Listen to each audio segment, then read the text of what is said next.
Le chef de l'État congolais a prononcé un discours devant le Parlement rwandais réuni en congrès dans lequel il a salué la parité qui existe au sein de l'Assemblée nationale rwandaise. Denis Sassou Nguesso a aussi appelé à la conjugaison des efforts pour le développement harmonieux de l'Afrique. Retrouvons une fois de plus nos confrères de la presse présidentielle.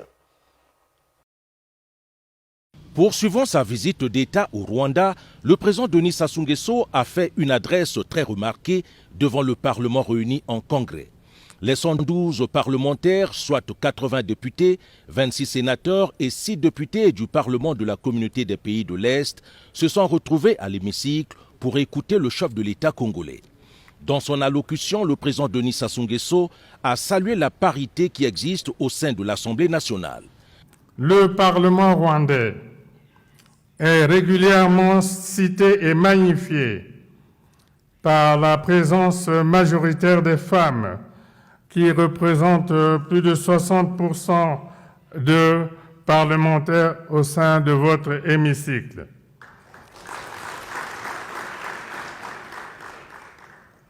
D'aucuns parlent d'une leçon provenant d'Afrique et donnée au monde. Devant cette auguste assemblée, Denis Sassou Nguesso en appelle à la mutualisation des efforts pour un développement harmonieux de l'Afrique.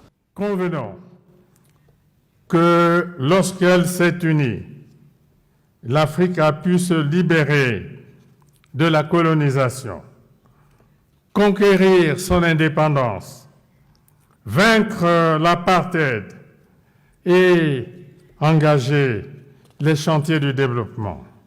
Pour le chef de l'État congolais, ce qui viendra d'Afrique, ce sera la grande fierté individuelle et collective d'être un continent en paix et résolument tourné vers la modernité, vers le développement.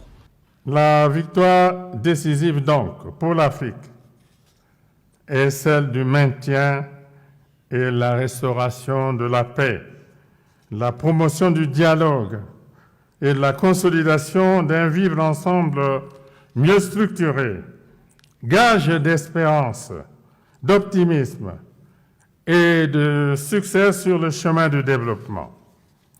Parlant de la gestion des écosystèmes forestiers et de leur conservation, Denis Sassou Nguesso a dit aux députés rwandais que l'on doit reconnaître à l'Afrique sa dimension de véritable havre d'air pur au service de l'humanité. Ainsi, il a appelé la communauté internationale au respect des engagements pris jusque-là.